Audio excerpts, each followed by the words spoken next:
Greetings, listeners. It is I, Death. Happy birthday to me, bitch. It's the Ides of March. It is my birthday. Everybody, please say happy birthday to me. Because it makes me feel so good. I've put my Venmo and my PayPal in my birthday. I put my Venmo and my PayPal in the description because I'm here to beg for money. Please throw your money at me. I am approaching death. Give me a super chat. Because that works now in here. Thanks to everybody who's given me a birthday present, a financial birthday present. That's very nice of you. I really hate people asking for money on the internet, honestly. But it's my birthday, so I feel like it's okay to do that. As long as I grovel simultaneously and make it known that I find the very practice of groveling and begging for money on the internet itself to be very unpalatable, then that's okay, right? It's also not even that asking for money itself, I think, is so unbecoming because a lot of all of our various beggings for money to each other, I think, are for reasons that are like totally warranted. I have a bunch of dental work I need done that I can't afford. I was thinking like maybe get a GoFundMe, but I just don't want to, because even though I think many people would be happy to help me get that dental work done, I need a root canal. I'm in pain. Actually, it's okay the past few days, but it's also like contributing to the reality that we even have to beg each other for things like getting cavities filled and shit. Isn't that so sad?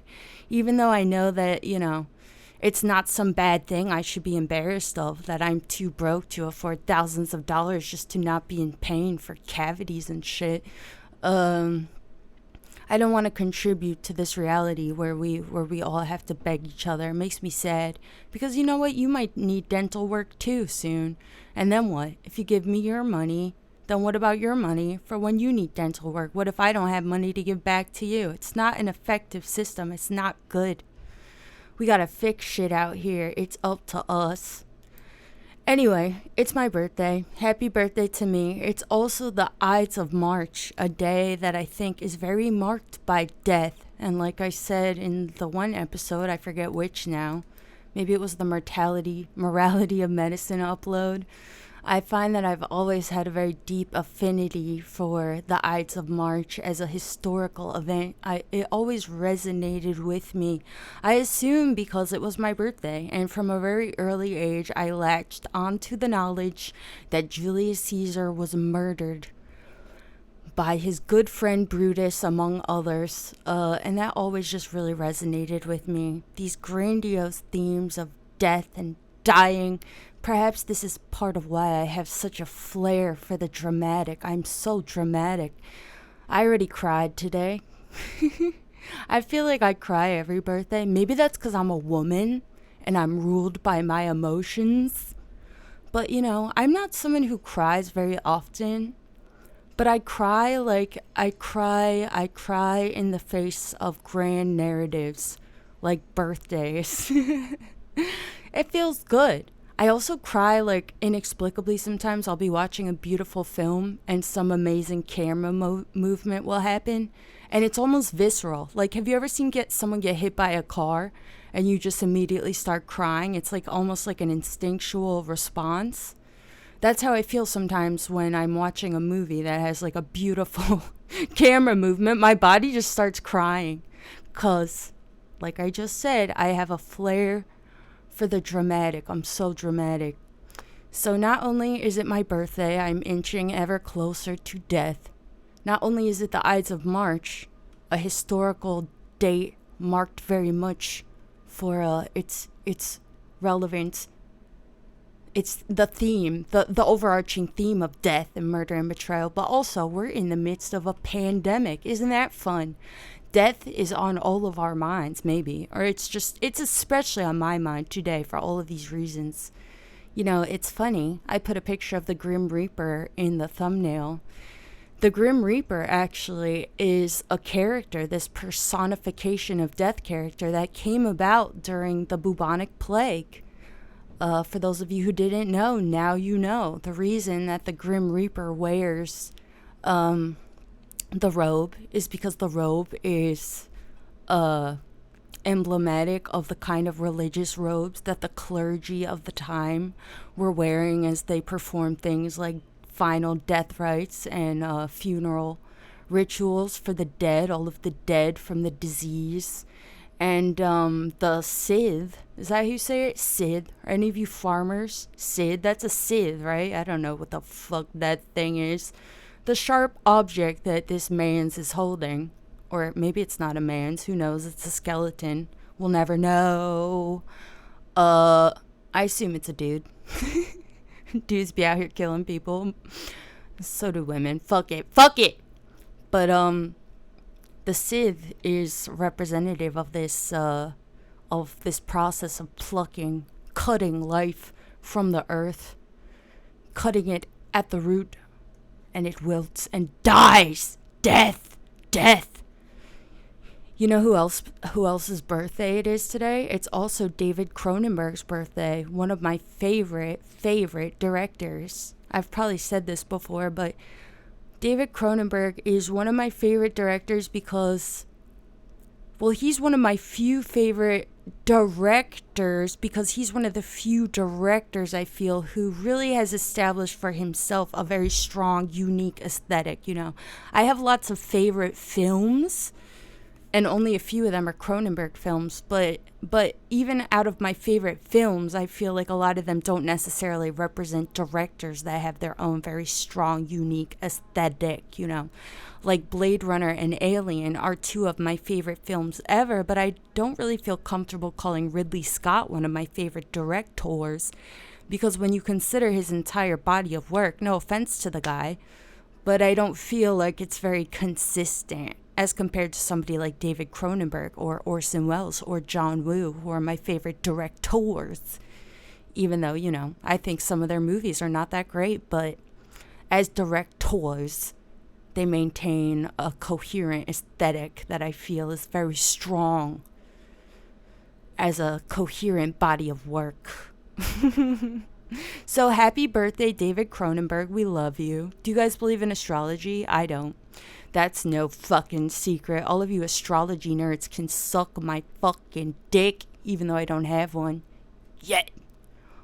But I have to say, I've said this before too in that spirituality upload that I did, that I am intrigued, no matter how much I am skeptical and averse and outright reject astrology itself as some spiritual system where we can divine information from the stars and other astronomical relationships.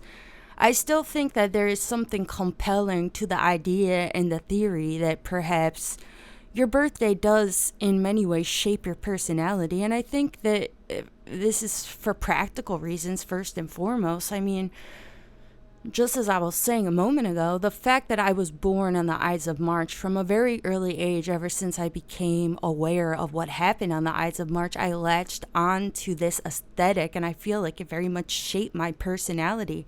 And I imagine that this is likely true, maybe even for somebody like David Cronenberg, you know. I mean, Julius Caesar got murdered a long-ass time ago. I wonder if David Cronenberg, as a young boy, a young little Canadian boy, whistling and while he fucking worked, if he also was thinking about Julius Caesar and Brutus and grand themes of death and dying and art. David Cronenberg has a super fucking boner for art. You should all watch The Italian Machine, by the way, if you haven't. His short film. You can watch it in full on YouTube. There's only shitty transfers, which is very unfortunate. But I love that film. I think that film, that's my favorite Cronenberg film, actually. And it's only about 13 minutes long or something. But I feel like it's his artist statement. It's really all about how, you know, ultimately things are defined by their purpose. It's about these motorcycle enthusiasts who are trying to break a motorcycle out of this art collector's museum where he has just taken this incredibly rare and amazing motorcycle, this Italian machine. That's why it's called the Italian machine. And they have to come up with a ridiculous art plan, basically. Some art strategizing to break this fucking motorcycle out of the gallery because they want to ride it. The main character considers it a fucking travesty, a fucking disgrace that somebody could take such a beautiful machine, a machine that exists to be ridden, and put it in a gallery for what? To be looked at. And that's it? No, fuck that. Elizabeth Wages. I like astrology and buttress. I respect your opinions. Thank you, Elizabeth. Look, I harbor all types of little conspiratorial things in my heart, in my little fucking heart, that I think are also silly. I don't really think people who are into astrology are the dumbest of the dumb out here, okay? I respect you all too. I think it's funny. We should all make fun of each other in the spirit of laughter and joy. That's definitely a thing that I think has been lost a little bit, We can all respect each other while simultaneously clowning the fuck out of each other, am I right?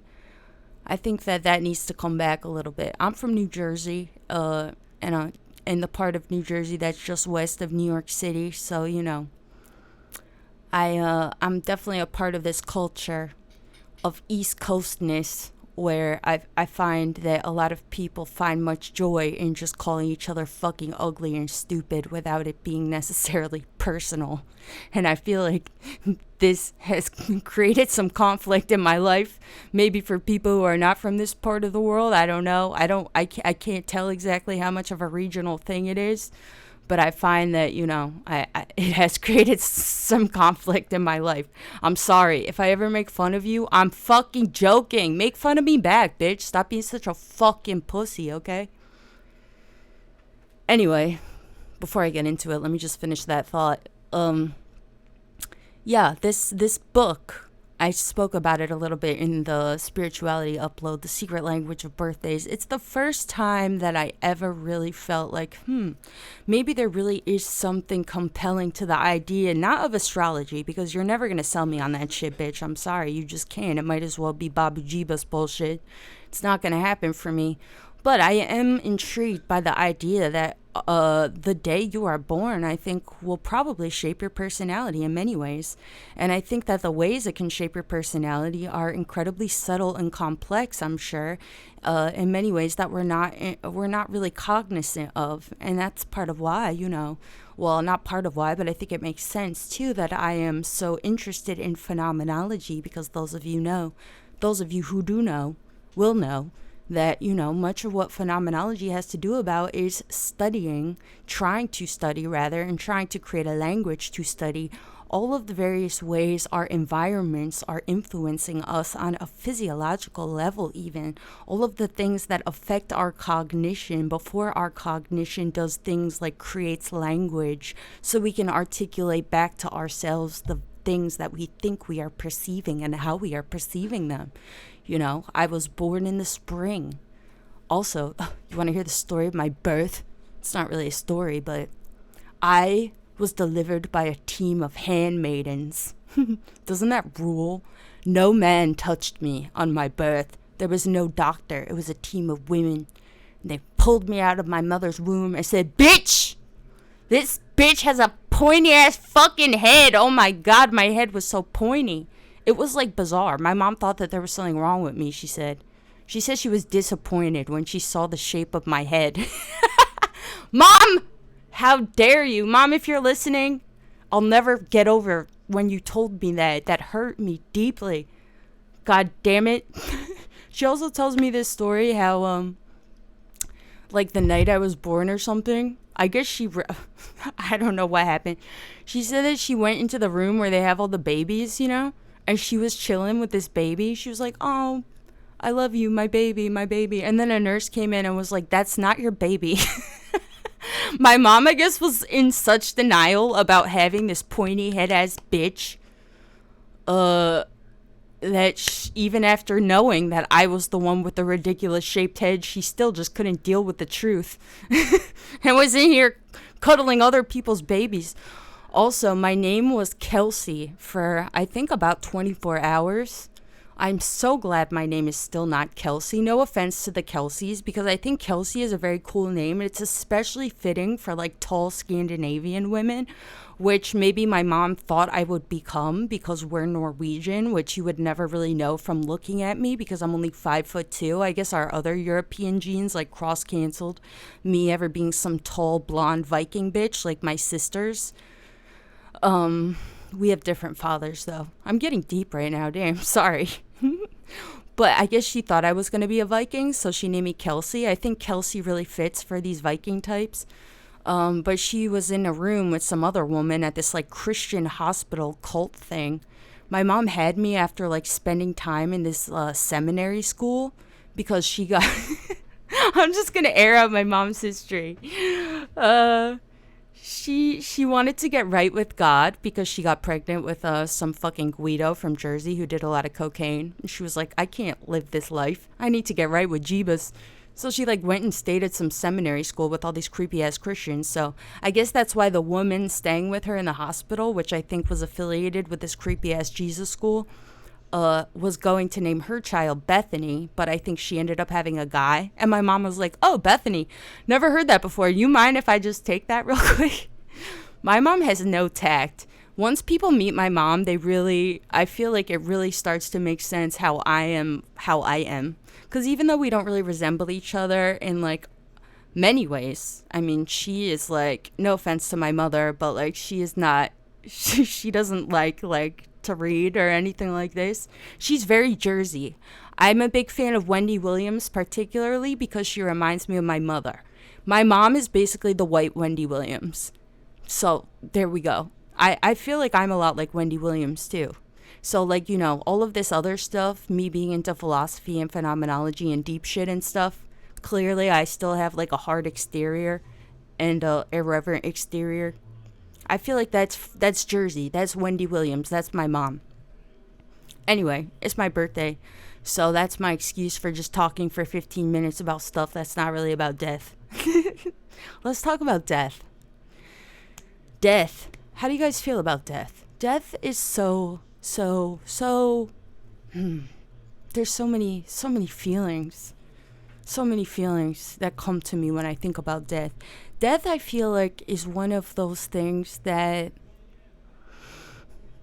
really poses, to me anyway, the uncomfortable truth of the reality that not everything that is philosophically justifiable or rational is going to feel good, you know? Because what kind of popular attitudes exist about death, you know? On the one hand, I feel like there is this kind of pure avoidance of it. People don't want to die, which I think makes sense. They don't want to die in their rational minds because I think that's a reflection of our very physiology, which does not want to die, you know? Everything in your body, whether or not it's doing this in a way that you might consider active from a scientific sense, or whether or not it's just the natural byproduct of all of your biological systems, but everything in your body does not want to die, right? So I think it makes sense that by the time we come up with a language and articulate back to ourselves everything that we experience in our observable reality, of course, we don't want to die. Why the fuck would you want to die? Nothing in me wants to die, you know? So I think that this is part of why we see such an avoidance of death in cultures across the world since the dawn of civilization and before. And then some, you know? Why do we come up across cultures with all of these different ideas about the afterlife and ghosts and spirits? I mean, I think the reasons are complex, and you can hear what I think about some of them in my Where the Fuck Are All the Dinosaur Ghosts upload.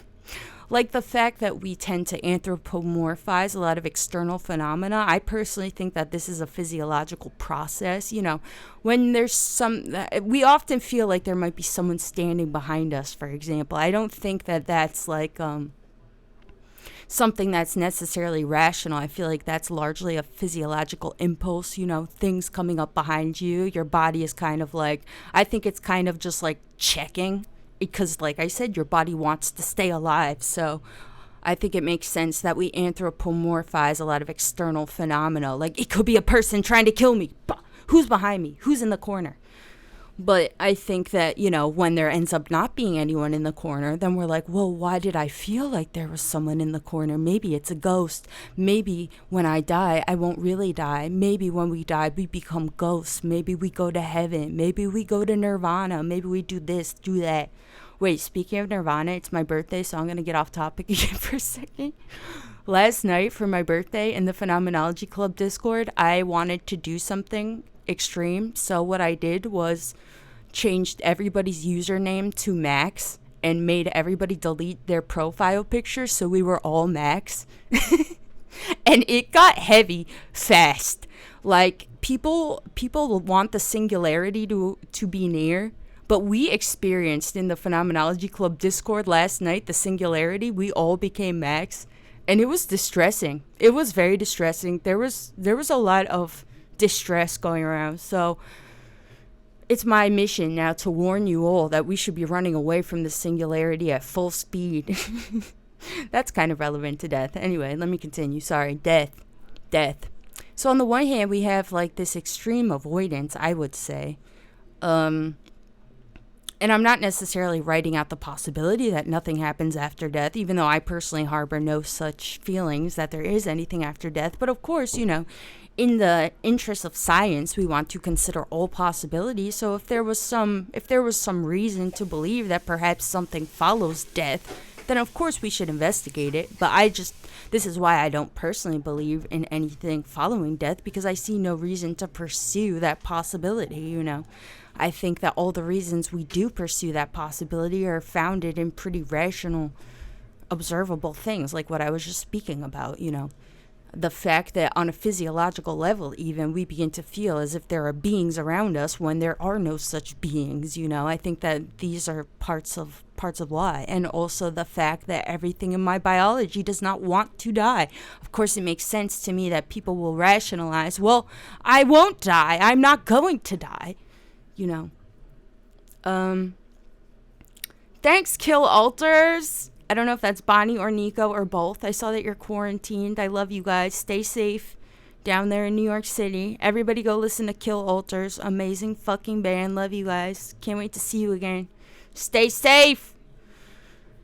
So on the one hand, I feel like people avoid death in this extreme way. On the other hand, I'm also not okay with this attitude. Well, it's not that I'm not okay with it, but I'm skeptical, or maybe not skeptical, but I don't understand it. That's how I'll say it. I don't understand this attitude that I think arises on the opposite end of the spectrum, where people just act like, I accept death. Death is fine. And they even make jokes. They even laugh and will be like, I want to die. It becomes funny, which I personally think is just an ulterior way to avoid something. The fact being that you don't really want to die. You don't think that it's funny that you're going to die. You don't understand what the fuck any of this shit is. But of course, it feels better to say, I accept death. But I think also a lot of people come to accept death, or at least say, verbally signify outwardly that they accept death because it seems like we have to come to something satisfying within ourselves, right? This is part of the problem. This is why I say that I think thinking about death in particular really illustrates for me the futility of a lot of how we approach philosophy, and not just philosophy, but the philosophy that underlines a lot of our other institutions as well, like psychology and stuff. A lot of what we do with our ideas is try to reach satisfying conclusions more than we want to reach truths, I think with philosophy in particular, it seems like the attitude a lot of us have, myself included, is that ultimately the truth will be something that I find satisfying, So if the truth is that nothing follows death, then the rationalization has to be, I am satisfied with death. I find death satisfying. I accept it, But I mean, I think that this is kind of a useful thing to meditate on. It has been for myself because it really illuminates for me how this is kind of a problem, you know. I don't think that I have to be satisfied with death, even if I can rationalize that it's an inevitable conclusion to my existence, you know. So fucking what? Does that mean I have to be satisfied with it? I don't think I'll ever be satisfied with the reality that one day I have to die. But I think that that doesn't mean that I won't, you know. I'm not going to avoid this reality. I'm not going to tell myself I accept death. I'm also not going to come up with lies to ease my pain at the reality that I'm going to die. I'm getting choked up over here. In a way that I think is like nice, you know. I'm crying.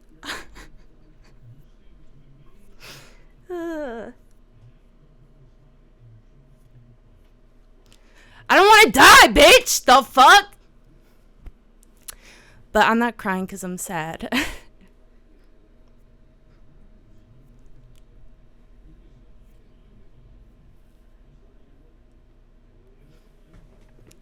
I'm crying because it's beautiful, you know? Because thinking about death just...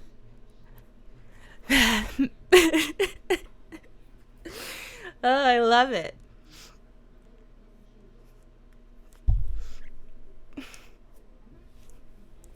It makes me think about how much I love being alive, you know? I love being here with all you beautiful people. It's awesome.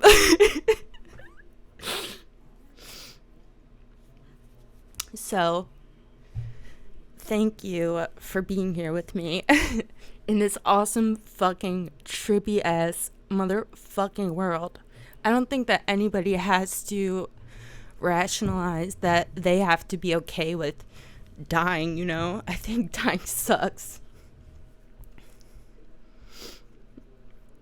But I think that the fact that we hate dying and don't want to die is testament to the fact that everything within us wants to live, you know? And I feel like that's something that we should really embrace wholeheartedly. So we can remain positive in this reality. You won't ever die. You're a god, says Caitlin. Thanks so much. Thank you. So are you. That's another thing maybe I'll talk about briefly that I think can become a bit of a trap too, you know. Something I struggled with a lot personally, because like I said, you know, I was born on the Ides of March to a team of handmaidens. I have these grand origins. I've always entertained ideas of drama and greatness, human innovation, all this shit, greatness, achievement. I think that we also kind of get hung up in these ideas as well, in a way that kind of resembles how we try to avoid death, you know. I think that even the greatest among us will be forgotten, and I think that the greatest among us many of them have already been forgotten. I think that for every Albert Einstein, for every Hildegard von Bingen, for every Isaac Newton, especially for every Hildegard von Bingen, because, you know, as a woman, not to get dark, but ladies, I think that it's especially hard for us when we look at the scale of human history and we observe all of human history and find that we don't have many female role models. You know, we have a few, but I think that, you know, that greatly impacts us, especially those of us like myself who are so talented, but know that there has to be so many talented women throughout the scale of history. They have to exist. There's no way they didn't. But the fact that we don't really get to see them, to me, suggests that many of them died in obscurity, you know? And I imagine that fucking hurt, you know, knowing that you had so much to offer the world and the world just didn't want to receive it from you. But even this idea, I think, is beautiful. And meditating on the futility of everything as far as it relates to fame or celebrity or being remembered. The fact that so many amazing people have come and gone and we'll never know their names, I think that it's sad on one level.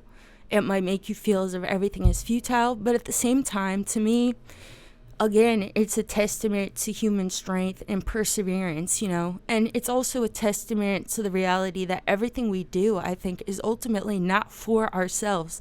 It's true that we want to be remembered. And I think that for some people, this desire does manifest in a way that resembles something like vanity. I want people to see and acknowledge me. I think that's can be understood as vain, but it's also normal, We want to be recognized for our achievements, but at the same time, ultimately, I think everything that we do for other people. Of course, we do it for ourselves as well because we're also other people. We're all Max.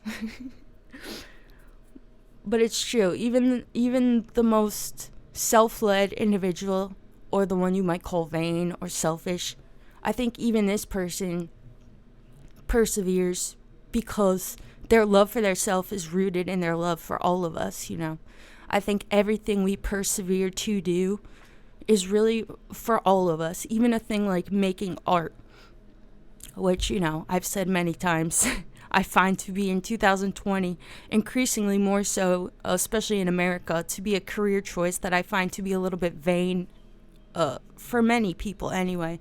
But even a thing like art, I think we make it out of a love for the collective group of humanity, even if we don't really think of it this way. And I think lots of people have selfish motives and stuff, but, to think of all the great figures throughout history, the ones that we do remember and the ones that are lost forever, that, we never came to know their names and we never will. You could be one of them. Maybe I'm one of them. That's cool too, I find solidarity in thinking about these people, the women especially, but also the men, There's probably been so many people that really did amazing things. We'll never ever know their name. We might never know their accomplishments, or maybe we have come to know their accomplishments in ways that we don't even really realize, because what is celebrity or fame, A lot of who we choose to be the celebrities for any chosen time period are really just icons or avatars. They're kind of emblematic. They function as symbols of a time period, but I would say that they themselves don't really exist only as individuals, even though we kind of think of them this way, To think of somebody like Da Vinci, one of our most revered historical figures, not only for his contributions to the arts, but to history and science and math, If he came out in 2020, he wouldn't be Leonardo da Vinci, The reason that he's Leonardo da Vinci and we all look to him as this avatar of something is because he's not just Leonardo da Vinci. He doesn't just stand for his own accomplishments. He stands for the accomplishments of his general time period, Everything that he did was significant for its time, and we respect that. And it's true that I think we might come to wrap up a lot of his accomplishments within our understandings of him as some lone individual figure, but I think that, like I said, he's an avatar for something bigger than himself, and I think that that's true for all of us, So even though it's totally normal to want to be seen for your talents and your accomplishments and to be appreciated by your peers, I think that it's comforting to remember that everything we try to do is not just for our own good, but for the benefit of all of us. And I think that that is reason enough to keep doing it, So don't give up, even though death grows ever near. Grace Alejandra says, let's get together after death, all of us. Yeah, actually, in the Phenomenology Club Discord, we set up a meeting place for those of us who die from coronavirus. If we do, we're all meeting at the Union Station in Chicago, by the Greyhound entrance. I don't know how ghost travel works. I don't know how long it takes. Do we have to walk? Can we fly? Does anybody know? If we can fly, I imagine we'll be there quicker. I don't know about our international people. You might want to take the scenic route. You know, when I'm dead, I'm going to be walking the ocean floor and shit. Shit. If I'm a ghost, damn. Find me in the Marina Trenches, bitch. That's definitely where I'm going. Phil Mitchell says, just because everyone will eventually be forgotten doesn't mean they didn't exist, though, and even them existing is pretty cool. I agree. I find a lot of solidarity when I meditate on this. Anyway, thank you everyone for joining me for this chat on my birthday. Pretty monumental. I just cried. It felt good. I love crying. It feels so good.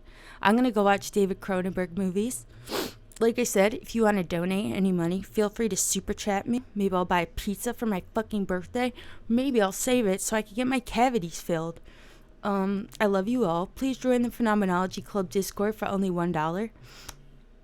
And you can all be Max when we do our next singularity simulation. That was pretty fucking intense, gotta say. Oh, thank you so much. Thank you for that little nose ring. Your username's hilarious. Oh yeah, please give it a thumbs up. This was short and sweet and just me crying. Feels nice. Feels real good. I love you all. You're great. And please stay safe. Wash your fucking hands. Make sure that you listen to your coronavirus healing frequencies.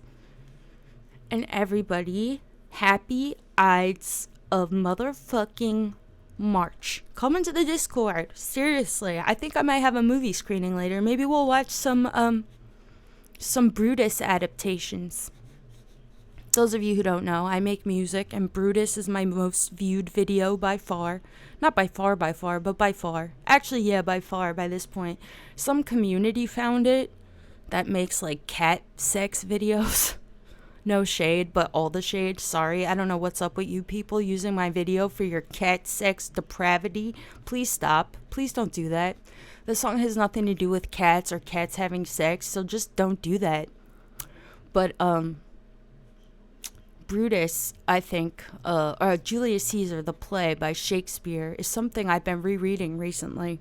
I only read it once in high school. A lot of people say that Brutus, my song, is based on the play, which it really isn't. But I don't think I understood until I went back and reread Brutus recently how much actually the play, I reread Julius Caesar, how much the play itself actually impacted some of the artistic decisions I made in writing that song. Because I know we all like to shit on Shakespeare because apparently he was a plagiarist or something. I don't know if he really wrote Julius Caesar, but that play really is genius. I gotta give it to the guy.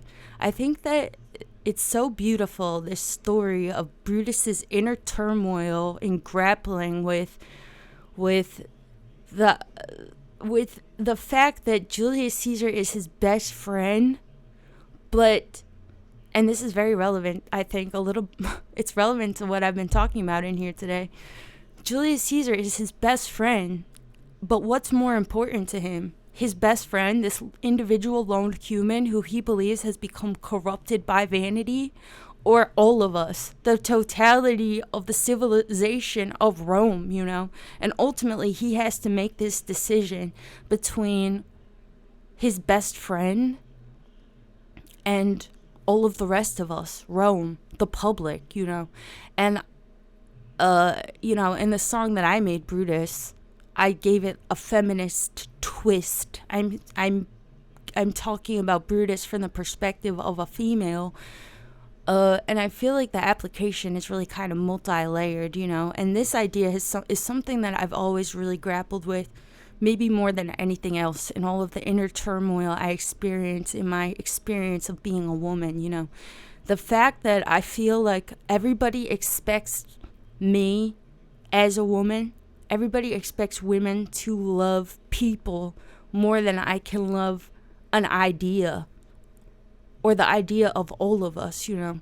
And we literally see explicit factoids quoted that, like, harp on this very idea. I think of Jordan fucking Peterson, that motherfucker, who I think is, like, dying or something, in which case I'm sorry, whatever. I can feel bad for anybody. I hope that he's okay and in okay health. I don't give a fuck. He's just a man on the internet. I really don't wish death on anybody, honestly.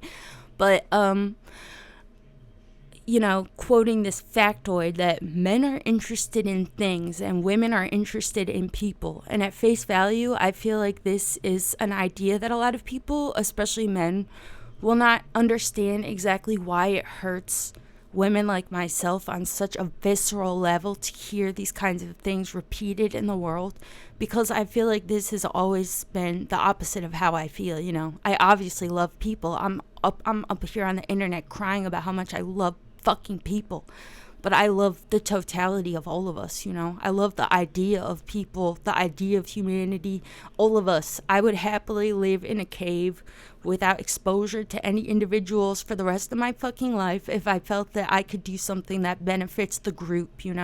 I love ideas, and I love people more as an abstract entity. I feel like ultimately, I'm not ruled by individual relationships. I'm also lustful for these grand narratives of human greatness and achievement and ideas and innovation, as you can fucking see. So it very much hurts to hear these kinds of factoids repeated, and this is part of why I feel so much solidarity with Brutus in particular, and part of why I felt that his story, at least the Shakespeare version of it, was such an apt vehicle for me to make this song Brutus about my experience as a woman. Anyway, thank you everybody so much for listening. Thank you for the super chats. Feel free to donate me money. I put my Venmo and my PayPal in the description. I'm not begging. I'm just being obnoxious on my birthday. You're all great. I love you all. Thank you for being here. Join the fucking club. We'll probably watch Julius Caesar later. And stay safe. Wash your fucking hands, okay? You dirty motherfuckers. Oh yeah, and give it a thumbs up. Thanks, guys. Love you. Goodbye.